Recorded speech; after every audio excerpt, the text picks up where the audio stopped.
What's happening, Dale?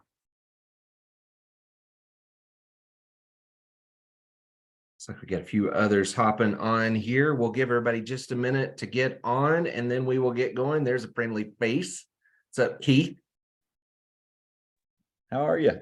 Man, I am good. I am Any snow good. today? Did you say what? Any snow today? Hey, dude, it's 100 degrees outside. It's about as hot as it is probably in Alabama right now.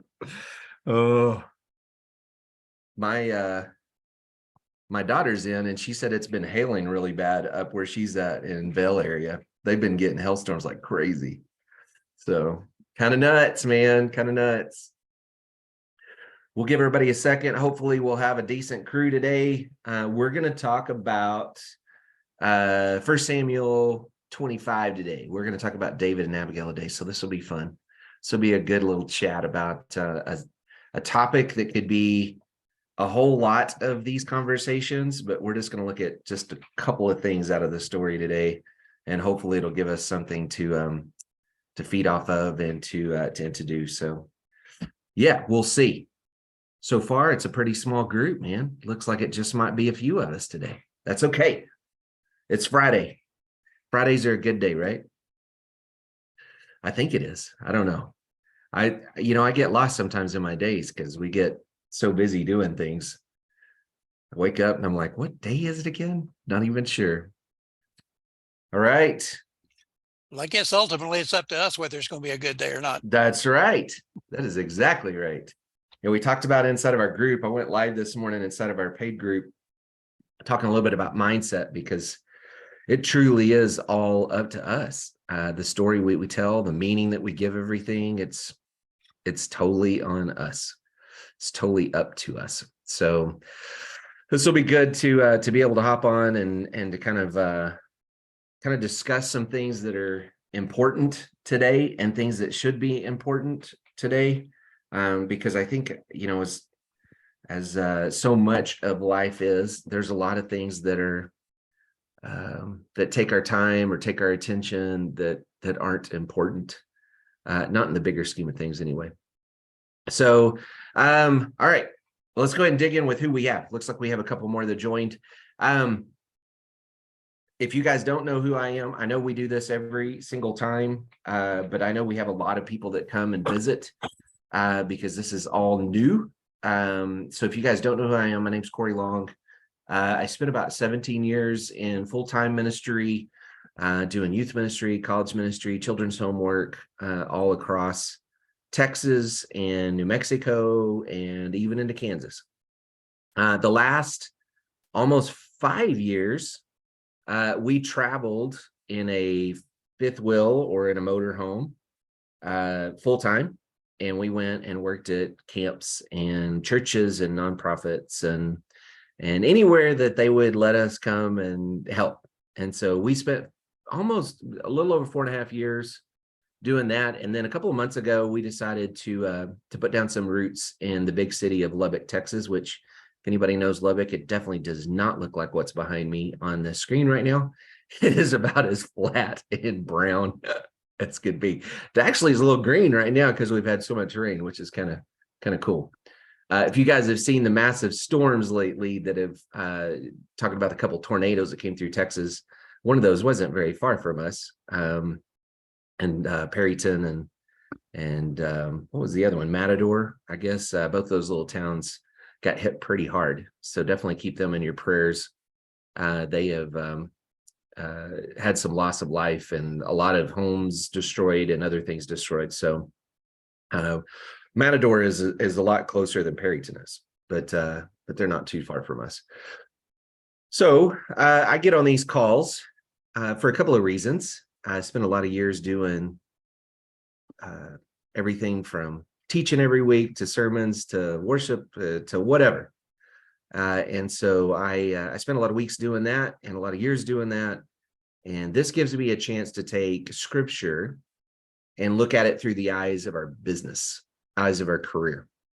And for all of you guys and gals that have been a part of my trainings or things that I put out there as far as the online marketing and that sort of thing, This is a great way to take scripture and really dig in and go, hey, what should our business be about? What should we do that is that is important? What should we do that's going to be focused on things that are going to make a big difference, a big impact? And so, like this morning, I talked to my Digital Storefronts group and just basically asked them, you know, what do you want out of this? Because in the end, we have a big opportunity in front of us. There's all kinds of ways to make income and make money in this world. And there right now is an abundance. There always has been, but it's way easier to get that abundance into our lives now than maybe ever before.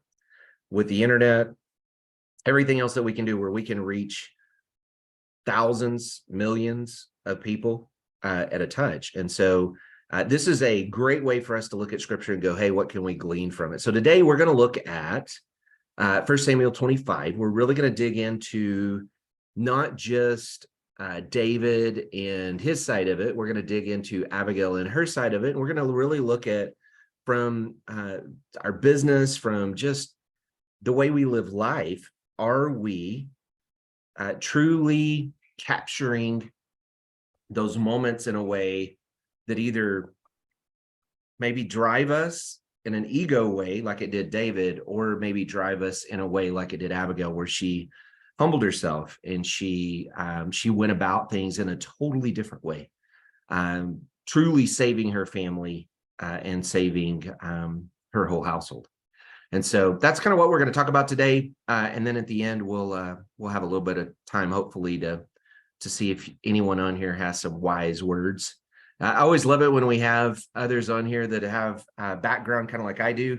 I know we have a lot of ministry people that are in our group, and a lot of ministry-minded people that are in our group. So I love being able to get feedback and be able to see what others' points of view are. So important for us to be able to look at it from different ways, different points of views, different directions, so that we can see it all. All right, let me share. Let's see here. Close this stuff out. All right, I am going to, I do this a lot. I use the message a lot just because it's easy for people to read and understand. The points that we're going to really kind of dive into today are going to really be more high level things. We are going to get into a little bit of details, but we're going to kind of focus on some high level things today to think about from everything, the way we walk in our relationships, the way we walk in our business, the way we walk in our church, the way we walk even when we just go to the grocery store to buy groceries, whatever it may be, right? We can glean so much from this story. And we're going to come into this kind of in the middle of David's adventure here. He and Samuel, of course, have known each other for a while now. They're really close friends. We see that David's been anointed, and it's already been foretold who he's going to become. And in the chapter right before this, he actually had a chance to kill Saul. Saul had been chasing him. He and his men had been running around all over the countryside, in the wilderness and other places. And we see that he's got a lot of men with him. And so in chapter 24, we see that he has an opportunity to kill Saul and chooses not to, gives him grace, which is kind of unexpected. His men were like, man, why don't you go ahead and kill him? Take him out. That way we don't have to keep running around all over the countryside and the wilderness and everywhere else. And so we come into chapter 25 with David and his men. They've been out in the wilderness. They're not doing just great, in the sense of they're probably hungry. They probably would love to have a good bed to sleep in. They've been chased. They've been in caves. They've been all over the place. They're on the run, right? They're on the run. And so we see them out doing this, and we come into chapter 25, and all of a sudden his buddy, Samuel, the guy that's kind of been a mentor, that's kind of been someone that has has been there to tell him, hey man, here's right and wrong. Here's the direction you need to go. Here's where God's leading all of this. Dies, right? And like many prophets, it's kind of interesting because it says the whole country came to his funeral. And while Samuel was alive, no one really wanted to seem to listen to him. But after he died, all of a sudden now they're like, oh, we need to go, and right. And the whole country came. It says everyone was grieved over his death. And so we see this whole country come together. We see David and all his men. He knew that he had died.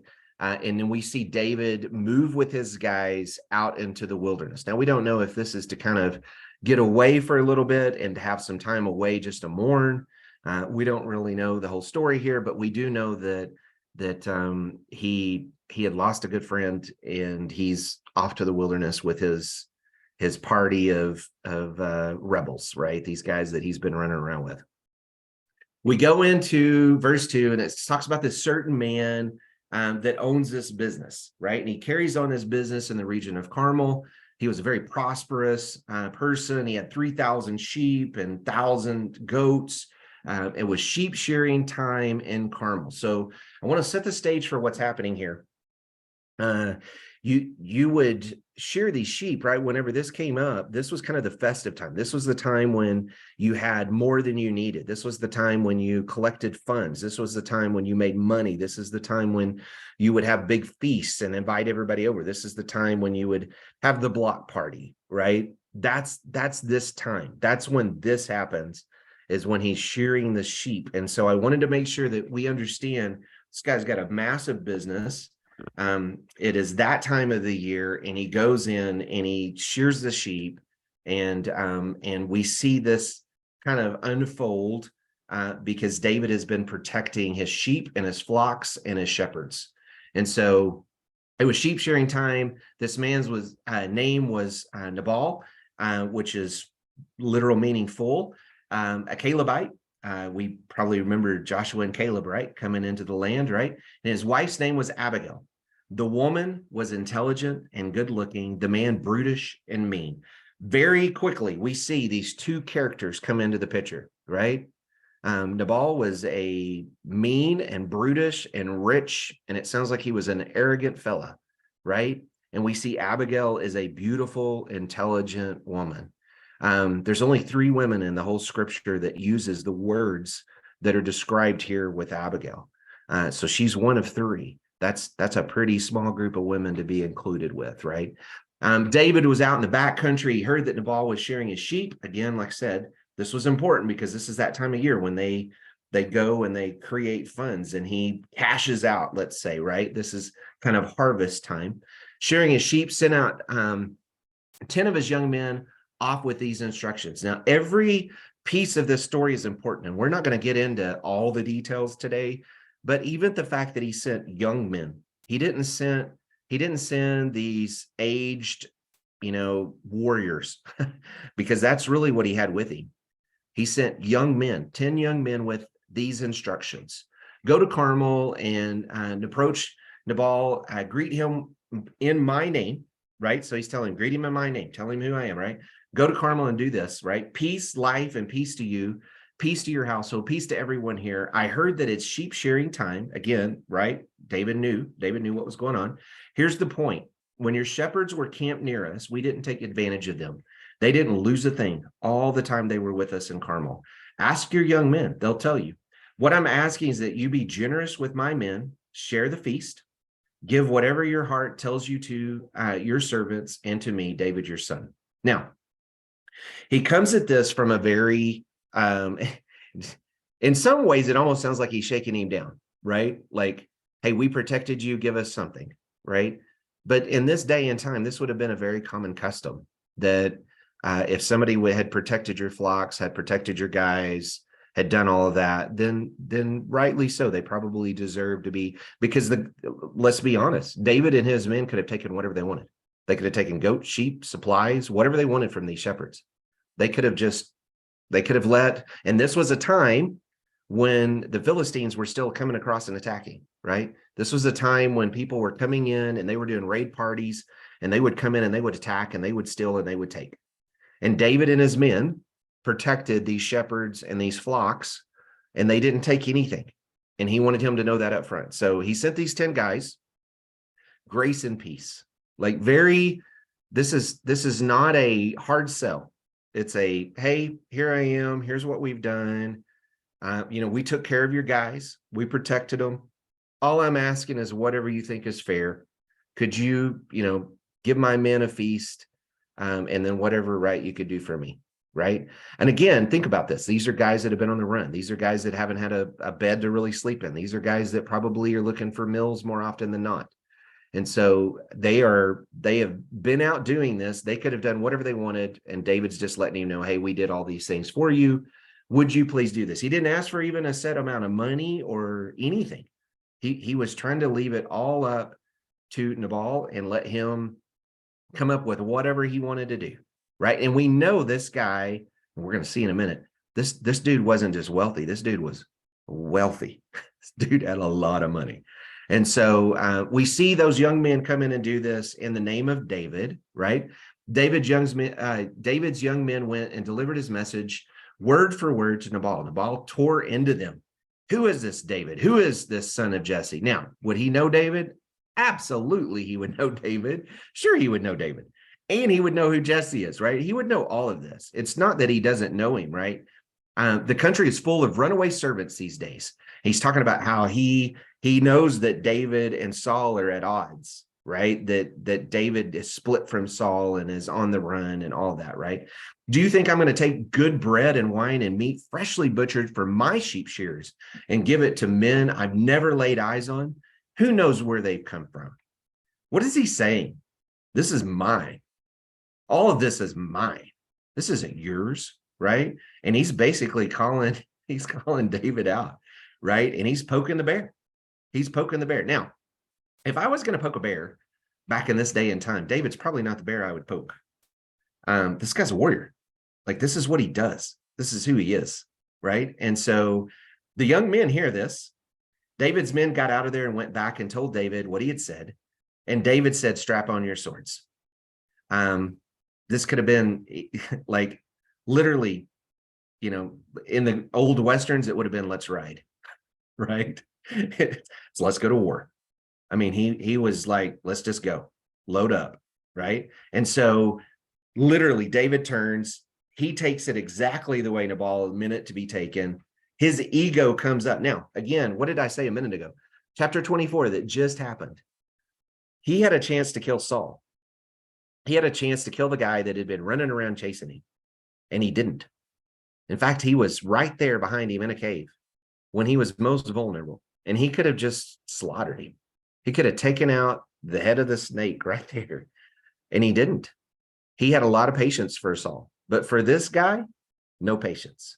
He took that ego slap right to the face and immediately said, strap on your swords. Let's go. Let's ride, right?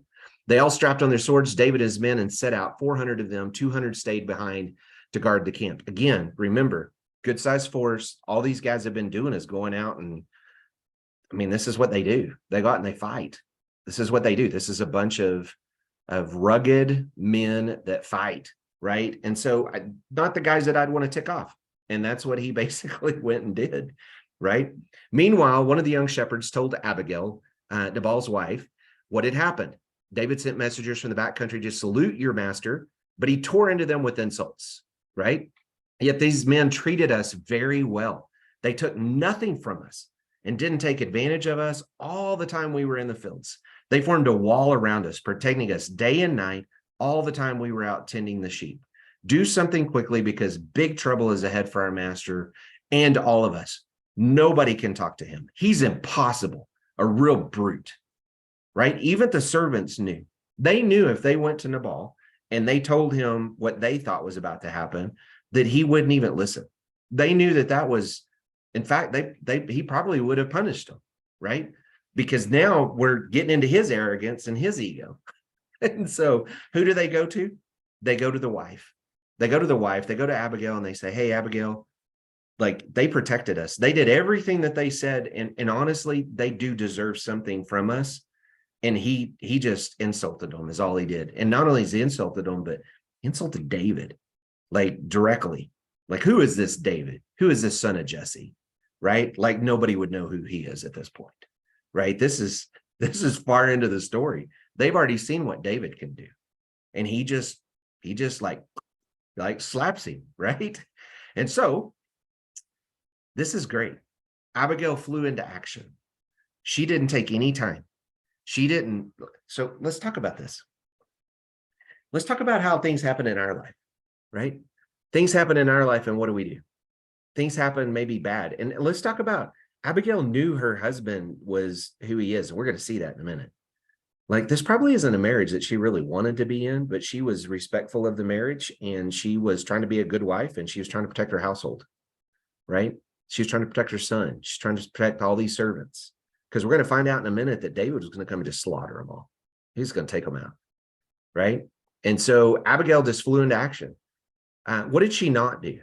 Well, she didn't jump on social media and splatter it all over Facebook and Snapchat and Instagram, right?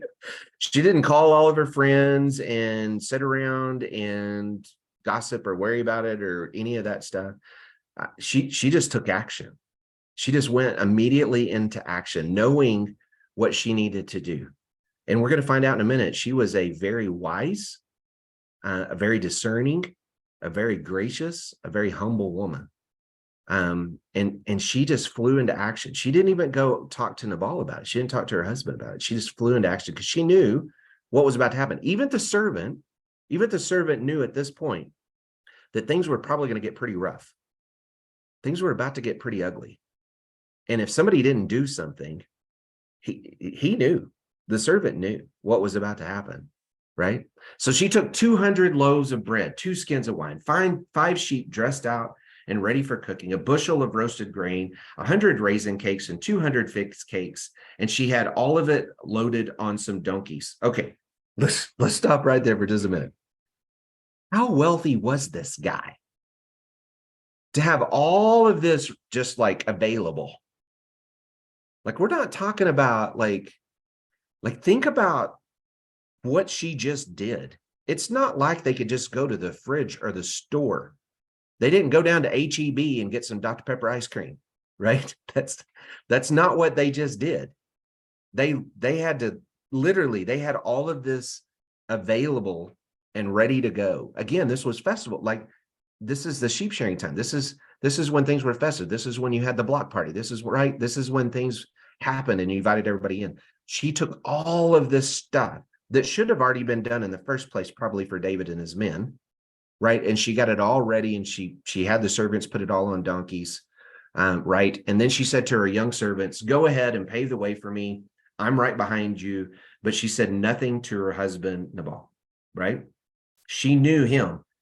She was discerning about how she needed to handle this situation, right?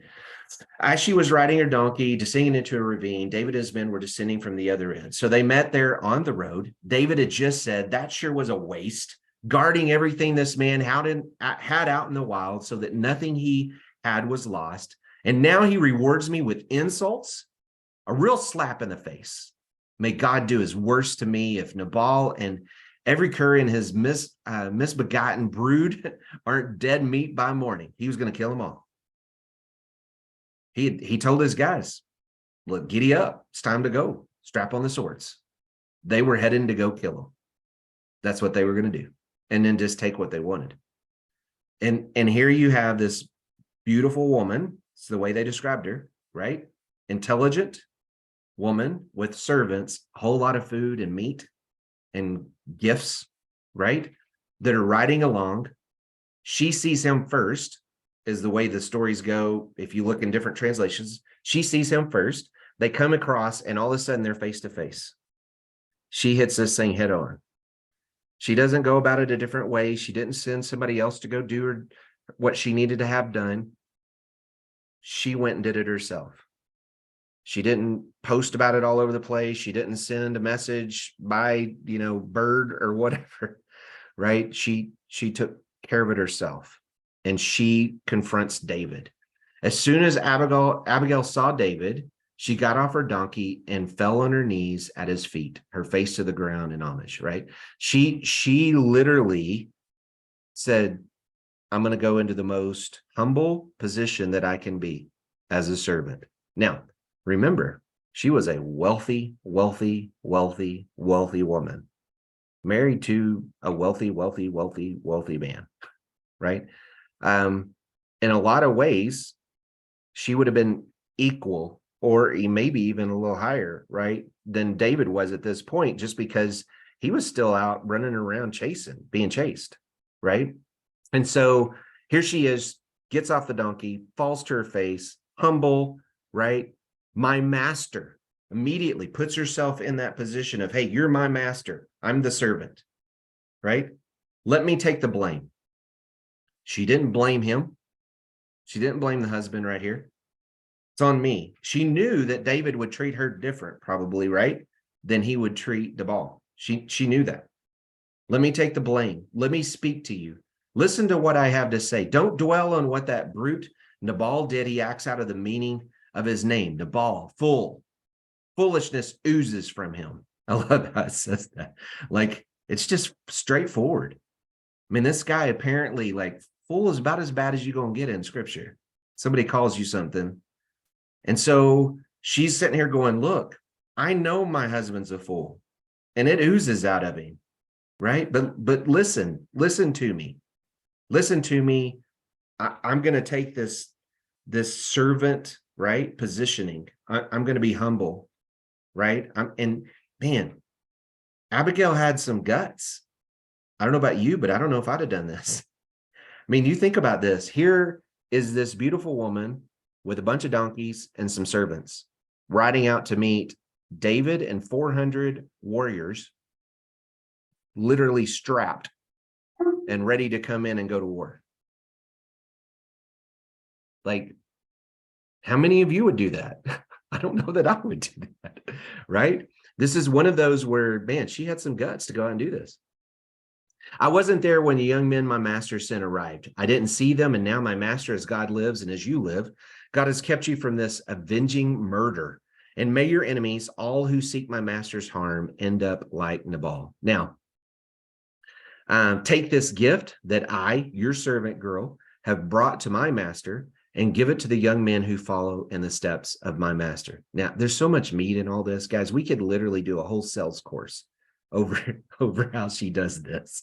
Like, this could literally be turned into the way to negotiate something.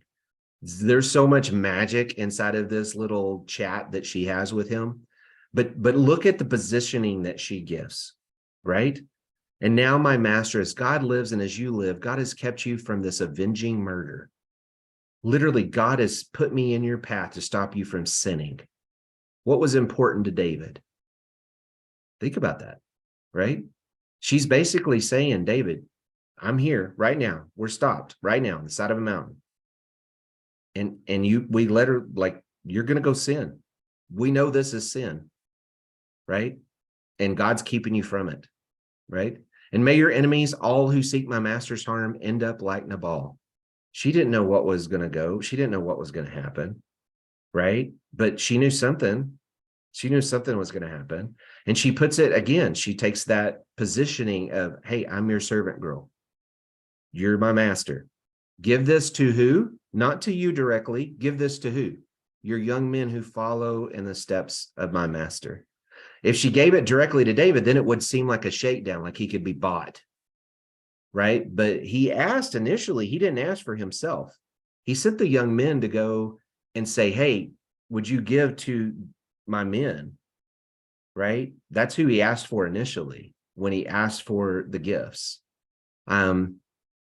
If she had done that, now she's saying basically he could be bought off. That's all he was after, was just the money, which we know that's not true, right? We know that's not true. Forgive my presumption, but God is at work in my master, developing a rule solid and dependable. She knew where he was headed, right? My master fights God's battles, right? As long as you live, no evil will stick to you. She's really pushing into this idea, right? God's keeping you from sinning. This is who you are. She's telling him, this is who you want to be. You want to be that guy that's in God's battles, right? That no evil is going to stick to you. If anyone stands in your way, if anyone tries to get you out of the way, know this: your God-honored life is tightly bound in the bundle of God-protected life. But the lives of your enemies will be hurled aside as a stone thrown from a sling.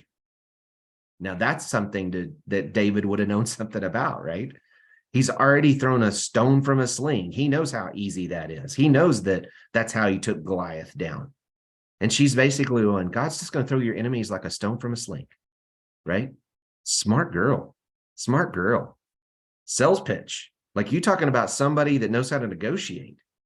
She literally walks in to this whole thing, puts herself in a humble position, tells him God's kept you from sinning. She calls out her husband as a fool, right? And then she goes into this whole idea of, hey, look, this is who you are. You're God's warrior. You fight God's battles, right? No evil is going to stick to you, and whatever enemies you have, God's going to take care of them. You don't need to go avenge yourself, right? And we know from the other side, David's let his ego get in the way. We know that this is not the way a godly man should act. This is not the reaction that David should have had. And we see throughout David's life, when he didn't have the spiritual awareness, the Samuels, right? The prayers before, right? He went out to battle. All of those times that he did things that were stupid, it's usually because he didn't have those things in his life. Somebody wasn't speaking into his life. He wasn't asking God. He wasn't seeking something from a prophet or a mentor, a spiritual mentor, right? When God completes all the goodness he has promised my master, again, he's talking about you're going to be king, right? And sets you up as prince over Israel, my master will not have this dead weight in his heart, the guilt of an avenging murder. And when God has worked things for good for my master, remember me. So she basically says, look, if you go kill Nabal and the family and all the household, how are all these other Israelites going to see you? Are they going to trust you? Are they going to go, well, if we tick off David, he's just going to get his men and they're going to come kill us, right? Because that's literally what was happening. Nabal said some stuff. He knew what he was doing when he said it. Maybe didn't fully know because he's a fool, right? But at the same time, she's basically saying, you don't want this on your conscience. You don't want the guilt. You don't want people to see you that way. And then she says, when God's done working this out, would you remember me? Right? She's like, look, I'm not happy where I'm at. When God's done working through this thing, if there's a chance, remember me, which we know later on that he takes her as his wife, right? God said, blessed be God, the God of Israel. He sent you to me, and blessed be your good sense. Bless you for keeping me from murder and taking charge of looking out for me, a close call. As God lives, the God of Israel, who kept me from hurting you, if you had not come as quickly as you did, stopping me in my tracks, by morning, there would have been nothing left of Nabal but dead meat. Then David accepted the gifts she brought him and said, return home in peace. I've heard what you've said, and I'll do what you've asked. Right? So David knew. Guys, y'all know, like, I'm sure y'all have been in the same situations I have. You know, I was thinking about this as I was prepping for today, and I was thinking about all the times that in my career specifically, I can name you a bunch of personal ones too. But in my career, when I've really pulled some stupids, I've either said things that I shouldn't have said in elder meetings or even from the pulpit. I've said things or done things in meetings with bosses that I wasn't proud of, right? And I've been baited by some fools in my life, right? Just like David has. And I've had those moments where I'm like, man, I wish I wouldn't have done that or said that or taken that action. I've been chased by Sauls. If you've looked on the internet, you probably have seen some of that, right? Like, I've had those things happen in my life. And there have been moments where I've wanted to lash out and bite back and say, strap up, let's go, right? There's been moments that's where I've been because my ego took a hit. My pride took a hit. And I, to this day, this is something that I still work on. And this is the thing, though, if y'all had that moment where maybe somebody else in your life, maybe it's a mentor, maybe it's your spouse, maybe it's a kid, I've had moments where my kid said to me, and it just struck me to the heart. And I'm like, oh my goodness, did I just say that or do that? Or is that where my thoughts really went? That's not who I want to be, right? That's exactly the moment that David's having here. He's looking at this beautiful woman with these servants that came out to face 400 nasty, scraggly warriors with David, right? Bowed down before him and basically saying, look, this isn't who you are. And he knows in his heart that's not who he is. He knows it. And so immediately he goes, man, blessed be God, right? Blessed be God that he sent you to me. Blessed be that you got good sense, right? That's awesome that you have the integrity, you have the discernment, you have the grace, you have the mercy, right? That you don't have the ego that your husband had, the foolishness, right? That you would come out and meet me and remind me of who I am, right? You kept me from hurting you, and you kept me from hurting all those people, because that's what David would have done. He would have went and slaughtered them, right? He would have just went and slaughtered them. And so he just tells her, hey, thank you. Pack up, go home. I've heard you. You're right.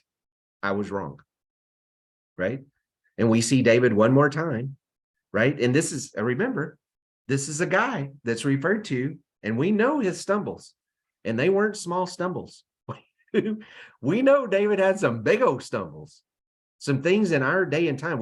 I was talking to somebody the other day about this. We were was having a conversation with a couple of minister buddies of mine. Do y'all realize, like, none of these guys would have ever been hired at your church? They just wouldn't. You name me an apostle that would have been hired at your church. Their background, the things that they pulled, the language, the things that they did, the actions that they wanted to take, they wouldn't have been hired at your church. They wouldn't have passed the background check, right? David's one of those kind of guys that was a man after God's own heart. We see that. We know that. God says that. We see him mess up time and time again, and then we see him repent, and we see him turn around. It's the same exact thing we're asked to do. We're asked to repent. We're asked to go, man, I messed up. And we're asked to do a 180 and go the other direction, which is exactly what he did. He took the gifts. He took the slap in the face. He took the bruised toes because they got stepped on, right, by this young lady. And he turned around and he left with his army to go back to his people, right, to his other 200 that were still left back home. And he sent Abigail back home too. So Abigail goes home. She finds Nabal presiding over a huge banquet. Now, I want you to think about this. She already took a massive amount of food. I mean, we're talking a ton of stuff. She already took a ton of stuff to David. And here he is having this massive banquet. I mean, we're talking tons of wealth, right? He was in high spirits and very, very drunk. See what y'all pay attention to this, right? So she didn't tell him anything of what she had done until morning.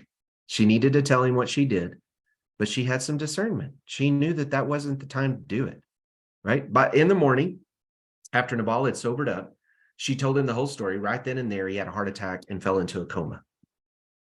About 10 days later, God finished him off and he died. God had the vengeance. God had the vengeance. David didn't need to do that, right? When David heard that Nabal was dead, he said, blessed be God who has stood up for me against Nabal's insults, kept me from an evil act, and let Nabal's evil boomerang back on him, right? He knew that he had just got protected by God from pulling a stupid. He would have looked bad to the Israelites. He would have put a mark on himself that would have been hard to undo, right? He would have killed a bunch of innocent people because his ego got hurt. His pride got hurt, right? He was going all cancel culture on somebody, right? As we would put it in today's words. And he knew that wasn't the right thing to do. It just wasn't, right? Then David sent for Abigail to tell her that he wanted her for his wife. And David's servants went to Abigail at Carmel with the message, David sent us to bring you to marry him. She got up, bowed down again, face to the ground, saying, I'm your servant, ready to do anything you want. I'll even wash the feet of my master's servants. Abigail didn't linger. She got on her donkey and with her 5 maids in attendance went with the messengers to David and became his wife. Now, let's just have some real talk here, right? Not that we haven't already. First of all, circumstances didn't dictate what was happening in this story. So here's what happens a lot of times, right? Let me stop the share so we can kind of all see each other here. There's a few of you. All right. Circumstances didn't dictate how Abigail handled the story. She knew what she needed to do, and she took action, right? David had let ego and pride get in the way, and his hurt feelings almost killed the whole household. And you got Nabal, who's this wealthy, arrogant fool who had no idea what he was even doing. No clue who he had ticked off and what he had just said, because words came out that he didn't ever need to say. And when we look at our lives, and especially in business, look, I've been cussed out by clients. It's like literally, I've had my staff cussed out by, I had my staff cussed out by clients recently. You know what it made me want to do? I wanted to have a David moment, right? And my staff, which just it happened to be Abigail, actually, I hadn't thought about that till I just said that, happened to be Abigail, goes, no, I got it. It wasn't a problem. And in her grace and her discernment and her mercy, she handled the moment and handled the client on the other end of the phone. Just because he's got issues doesn't mean that we need to have them, right? And we see these moments happen in our lives, and we can run our business all kinds of different ways. And as you guys look at the business life, your business life especially, you're going to deal with stuff. You're going to deal with customers that are just unruly. You're going to deal with customers that are mean. I've dealt with students that are just, I don't even know where they're coming from when they say things. I've dealt with all kinds of things, right, over time. I think Abigail teaches us a lot of great lessons about how to be kind and how to be gentle, but how to take action. She could have sat back and done nothing, right? Or she could have went to Nabal and said, hey, you need to do something about this. You need to go fix it. That's not what she did, right? She didn't go and surround herself with a bunch of people to build her up and tell her that she was right, that poor me, and setting her pity party and, oh, David's going to come kill us. And she didn't do that either. And yet so many times that's how we see people react, right? We see them go online and they spill all this about how horrible their circumstances in life is. I'm not against, we need people to reach out to. We need people to support us and love on us and have mercy on us. And we also need people that'll speak truth into our lives, like Abigail's. We need people that'll be real with us and say, hey, that's not who God created you to be, right? That's not going to look good down the road. If you handle this that way, and there have been so many times in my life where Michelle, my wife, has gone, Cory, I don't know that you need to say that. Look, okay. Yes, honey. Right? She's got discernment that I don't have in some situations because I don't see it. I don't see it because pride or ego or anger or whatever gets in the way. And when that stuff gets in the way, good things don't happen. They don't happen. And that's where we see this story. And we see Abigail literally come in and rescue a man that had let pride get the better of him. And what's nuts is you had 400 men following him that thought, we're just going to go do whatever he asks us to do, right? How many times have we followed somebody that's been on an ego trip, that's been out to go to war because that's just what we do, right? How many times have we seen this happen in church, right? Or seen this happen in our workplace, right? And this isn't healthy, right? It's not healthy. My daughter, she just took a job on as a part-time coach. And it's going to be very interesting because she's going to be dealing with a bunch of middle school girls. That's going to be super interesting. And I hope she has a whole lot of patience. Because middle school is just, you got to be patient to be in middle school, as all you teachers out there know. I loved middle school. When I was doing youth ministry work, man, they were so much fun. You just got to keep them focused, right? You just got to keep them focused because they're going to go all over the place. And so she and I were talking about that because she was talking about, they were asking her questions like, how are you going to deal with mad parents? How are you going to deal with girls that have bad sportsmanship on the court, right? How are you going to deal with girls that are mean to each other? Because all of you that have girls, they can be vicious. They can be vicious to each other, right? And so she and I had some conversations about that yesterday. Like, how are you going to handle these situations when a parent comes up to you and they're not happy that their kid's on the B team when they think their kid should be on the A team and blah, blah, blah, blah, blah? Because those situations are going to happen. And people's egos and pride and what they think is right is going to come before maybe the right words or grace or mercy or any of that stuff. And she's going to have to figure out what she's going to say in those situations. And we need to do the same thing. The guy, I'll tell you one story, and then we're going to kind of close this thing down and we'll open it up and see if you guys have anything to add, which I'm sure you probably do. The guy that cussed me out a long time ago, it was a very interesting conversation. One of the customers that I've had, he was drunk. He had been a customer of mine for a long time, and I don't know what was going. His life was all a mess at the moment. I think, the only Christian that he really knew that was in his circle. And so there were times where he would call me drunk from a bar or whatever, and we'd have conversations. Anyway, the day that he called me again drunk and cussed me out and all that, Michelle heard the other end of the phone because she knew that something was happening because she could hear him through the phone. And I'm just over here going, okay, that's fine. If you don't, no problem at all. Whatever you want to do. I was just as calm as could be in that moment. It was a God thing. Because I can guarantee you inside I was going, oh, I want to say some things. Oh, right. I'm ready to go to, let's strap up. It's time to go to war. Right. And I had to back all that down and just go, okay, it's all right. Whatever you want to do.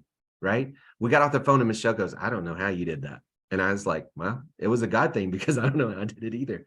Right. Because it wasn't what I would naturally, it wasn't a reaction, which is what I wanted to do. I wanted to react to him. I didn't want to respond in a merciful, graceful, wise, right, discerning way, which is what Abigail did. She knew what she needed to do. She knew what was right for her and her household. She met the problem head on. She was humble. She was soft-spoken. She was generous. Remember, she brought all that stuff to David. She was respectful. She was submissive. She was wise in how she handled the servant and David and Nabal, even her husband. She was wise in how she didn't know what was going to happen. She was wise in how she handled all of it. She tried to be respectful of everybody that was in the situation, right? She negotiated deliverance, right? Through the gifts and her words, literally. And so I would ask you, are you being resourceful with what you have? Are you being resourceful right now with what you have? Because really, we're only limited by our resourcefulness. We really are. I'm sure Abigail, like we talked about, this probably wasn't the marriage that Abigail wanted. Right? It's not. We know that, right? But she took ownership of it. She didn't just blame her husband and do whatever. It's real easy for us to blame somebody else, be the victim, right? And go down that path. And she didn't do that, even though she probably had the right to do that in a lot of ways. We don't know fully what the situation is, but we could really see from the servant's reaction, from her reaction, how Nabal treated everybody, the fact he was drunk and having a big old party back home and didn't even know what was going on. He would have been slaughtered if David would have showed up, right? So are we using the resources that we have? Or are we like David and letting our ego get out of control? Or are we like Nabal and thinking that it's all mine? I'm not going to give you, I'm not going to be generous. Right? All these different characters in the story have a whole different way of seeing things. Abigail was super generous, right? Even though she had all of this too, it was her wealth too. She was super generous. She knew what the right thing to do was, and she did the right thing, even knowing that it might not end well. She was going out to face a whole amount of warriors, right? She was wise. She was discerning. She was a God follower, helping somebody else not sin. How many times have we had an opportunity maybe where we could talk someone down? We could help them to see who God created them to be. And are we using those moments to make sure that we're speaking into their lives in a way that's full of grace and mercy and love? The way she said what she said was so important to how David responded to it. Because she could have came at it all kinds of different ways, right? She could have just threw her husband under the bus and said, take me with you. And here's all our stuff. Like she could have kind of this any direction she wanted. And that's not what she did, right? That's not what she did. So who are you going to be? Who are you going to be? Like I can tell you right now, like inside of our group, this is important to us because our circumstances don't have to define our actions. They just don't. So many times we blame money, time, family, people we know, circumstances, whatever, bosses, coworkers, somebody else's kids, whatever, right?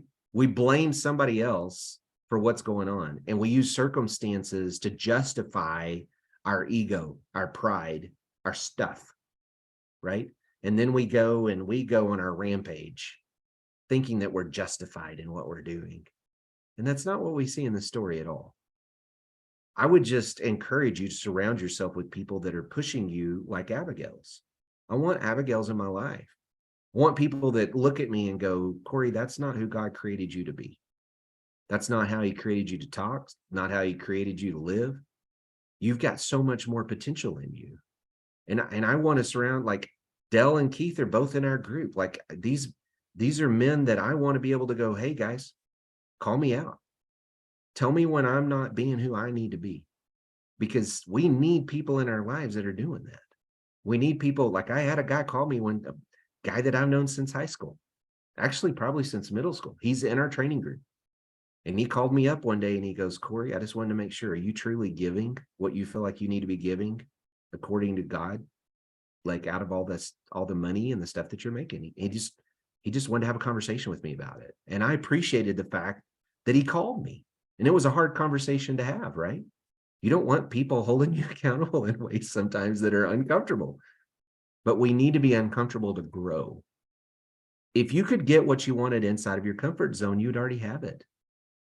You would. You'd already have it. We have to grow.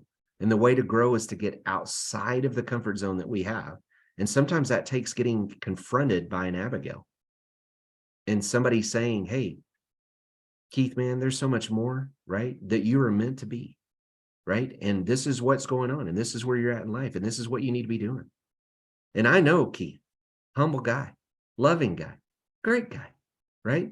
We all need this, though. We all need somebody to be able to speak into our lives that way. So I hope you're surrounding yourself with people that are doing that. I hope you find people in your life that are doing that, because inside of what we're doing, inside of Digital Storefronts, Marketing with Mission, our Kingdom Builder Mindset Mastery group, all of these groups that I have and all these trainings that I have, these are all trainings that I'm literally, I hope we're creating an environment where this stuff's happening, where we're not leaving people where they are.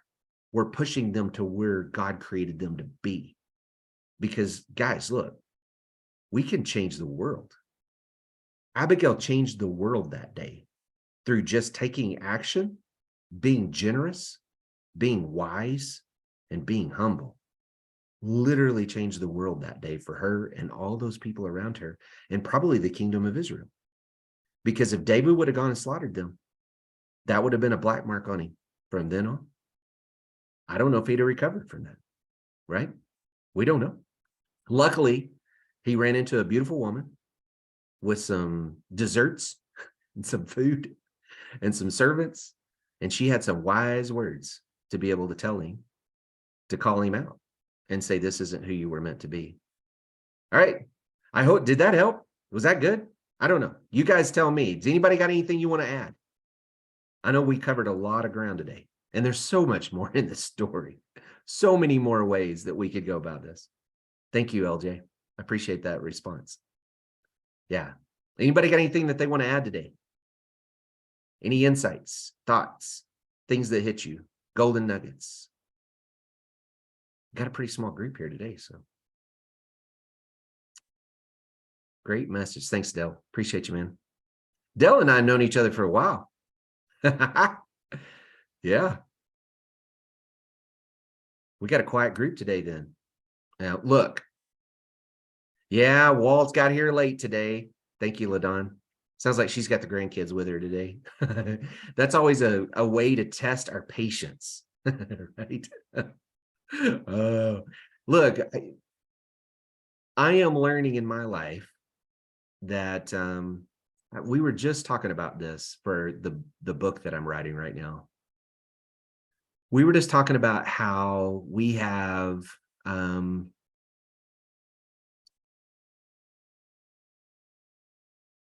going to put it this way, and maybe this will help you. Look, I can't smell my own bad breath, but you can. And I know that's kind of a funky way to say it, but it's the truth. And so when I have bad breath, I need somebody to tell me, right? I need somebody to go, hey, Cory, you need a mint, man. You need to go brush your teeth, right? And I can't see that myself. We need Samuels. We need Abigails. We need people in our life that'll speak truth to us. And that's what, that's what we try to do inside of our group. I think it's so important that we make sure that we don't get comfortable just surrounding ourselves with people that are just going to say like yes men, right? Or yes women. We need to surround ourselves with people that iron sharpen iron. And you know what happens when iron sharpens iron? It's a process that removes things. It's uncomfortable. It sparks. It causes tension, right? It causes heat. And I know that we aren't the most comfortable when that stuff happens, but that's how we grow. That is truly how we grow, is when we have changes of the way that we think and the way our mindset works, our belief system, because our belief is that guy ticked me off and I need to go hurt him, right? You guys have heard this, right? Hurt people. I led worship for CR for years, Celebrate Recovery. If you guys have never been a part of Celebrate Recovery, great ministry. I saw so much realness in that I'd never seen in anything else that I had led. And I was just a part of just the worship time. They would turn me loose and let me lead worship. And man, it's such a huge blessing.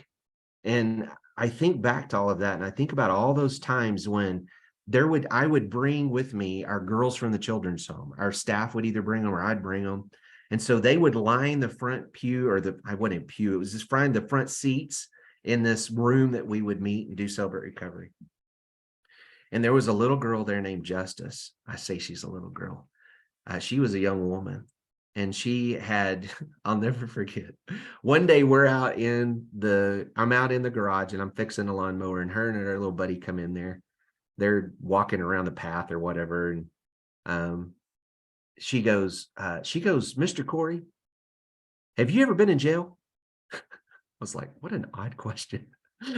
I go, no, never been in jail. And she goes, well, have you ever had the cops called on you? No, Justice, I never had the cops called on me. Well, have you ever been in a police car? Like, no, never had to sit in a police car.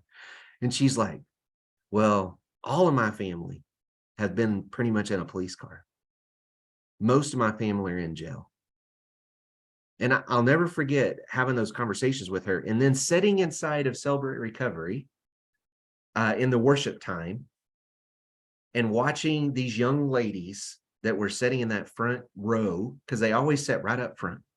And here I am up here leading worship, and I could just see them just singing just from their gut, just worshiping God and loving what was going on. And this young lady, we would sing a song that had the word justice in it. And I'll never forget, because you'd look up and you'd see her just singing it, loud and proud. And I think about her in this story because she was the kind of girl that she went through some yucky stuff. Her dad actually died while she was at the children's home. Her father passed away. And I'll remember going to the funeral. It was the wildest funeral I've ever been to in my life because he wasn't a Christian man. And the preacher got up front and he said some really hard words for the people in that audience. And he just laid it out like it was. And he loved on everybody and said, look, I don't know that this man's going to heaven. And he never went to church. He never proclaimed God. He never said Jesus was his savior. And he said some really hard truths that day in a very loving, humble, and gracious way. And I'll never forget that. And I'll never forget sitting beside her as she's bawling her eyes out and trying to recover from a loss of a dad that was honestly not a great relationship anyway. That's part of the reason why she was in the children's home, right? But he was the Abigail that day. That preacher was the Abigail that day. He was speaking truth into everyone's life in a way that some accepted, I'm sure, and some probably got bowed up and did just exactly like David did, right? And took it as an ego and pride thing. And so I don't know where you're at in life, but we need those moments where we can see the Abigails in our life. We need those moments where we can be confronted. And I use the word confronted, and that probably has a lot of meaning to you. Like, it's really just a conversation. And that's all Abigail had. She showed up, had a conversation, and was just humble in spirit about it the whole time. And through it, David saw who he needed to be, and he repented, turned around and went the other direction, and sent her back home. And then God handled it, right? God took care of it, not David. God avenged what needed to happen, not David. All right. I hope this has helped you guys. I appreciate the feedback in the chat. Joshua, thank you for being here, man. Thank you for your and wife being here today. This is just fun for me. This is something that I get to do. It's just fun for me. I hope this has taught you some. I hope you have Abigails in your life. I hope you have somebody that can speak frankly and lovingly and humbly. And I hope you are an Abigail for somebody else. I hope you at the same time can go and speak in those ways to somebody else in a way that will remind them of who they are, because God created you totally unique and totally special, right? He created you to do something that no one else has been created to do. So are you doing it? David wasn't that day. So are you doing it today at 3 o'clock on a Friday afternoon? Are you doing what God created you to do?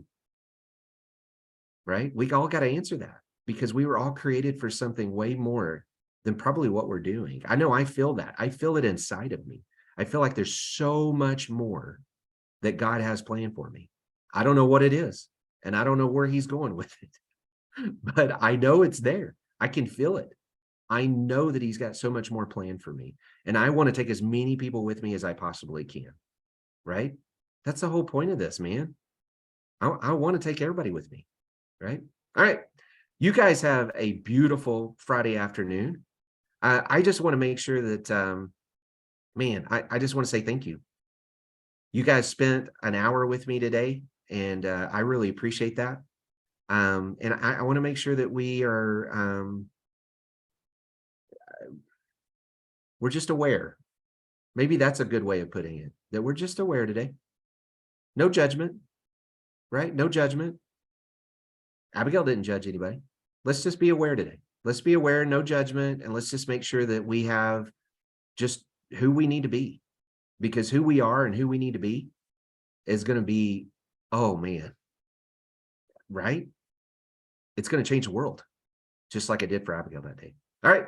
You guys have a beautiful Friday. If you're down here in the South with me, try not to go outside and roast. Hopefully you're somewhere that's cooler than 100 degrees today. So, oh my goodness. So you guys have a great one. I will see you guys on the next Kingdom Impact call. If you're inside the group, make sure and post if there's any golden nuggets you've gotten out of today. I would love to see what those are and see what you've learned today, because I know you've seen this story from a different stance than I have. And I want to make sure and learn from you. So thank you guys so much. Y'all have a beautiful one, and I will see you hopefully on the inside. Bless you. Thanks, Walt.